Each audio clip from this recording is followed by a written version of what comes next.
Hello students, welcome জানাই সকলকে explore ম্যাথমেটিক্সে। সঙ্গে রয়েছি আমি শুভজিৎ। তো এখন আমরা আলোচনা করব ক্লাস 10th এর সমান্তর প্রগতি।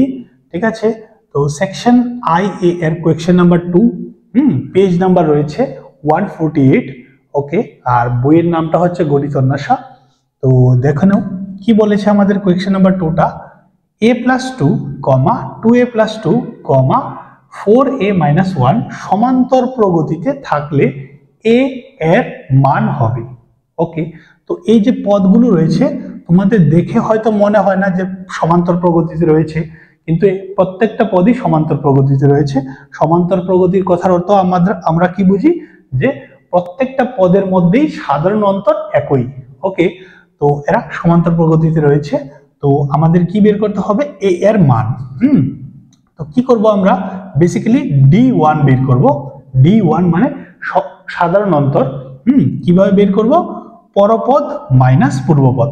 পরপদ হচ্ছে 2a+2, ঠিক আছে, মাইনাস পূর্বপদ হচ্ছে a+2। ওকে, তো 2a+2 প্লাসে মাইনাসে মাইনাসে, প্লাসে মাইনাসে -2। তো এটা আর এটা a এর, তো প্লাসে মাইনাসে -2, এর থেকে a গেলে কি হবে, a চলে আসবে, আর +2 -2 ক্যান্সেল। ওকে, তারপর আমরা বের করব d2। ঠিক আছে, দ্বিতীয় সাধারণ অন্তর। তাহলে কিভাবে বের করতে পারবো, এইটা মাইনাস এটা করলেও বের করতে পারবো। ওকে, তো 4a-1 মাইনাস 2a+2। ওকে, তো 4a-1 প্লাসে মাইনাসে -2a, আর কি হবে, প্লাসে মাইনাসে -2। তারপর 4 এর থেকে 2a মাইনাস করলে কি আসবে, 2a আসবে, আর -1 -2 প্লাস করলে কি আসবে, -3। ওকে, তো আমরা এখানে কি কি পেয়েছি, d1 আর d2। তো d1 আর d2 আসলে কি, সাধারণ অন্তর। তো দুটোই অবভিয়াসলি সমান হবে, তাই আমরা লিখতে পারবো d1 সমান সমান d2। তো d1 এর মানটা হচ্ছে কি a, তাহলে আমি এখানে a বসিয়ে দিলাম, আর d2 এর মানটা হচ্ছে কি 2a-3।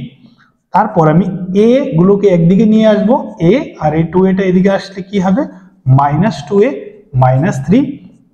তারপর প্লাসে মাইনাসে -2a থেকে a চলে গেলে -a = -3 হবে। ওকে, তারপর মাইনাস মাইনাস ক্যান্সেল করলে a = আসবে কি 3।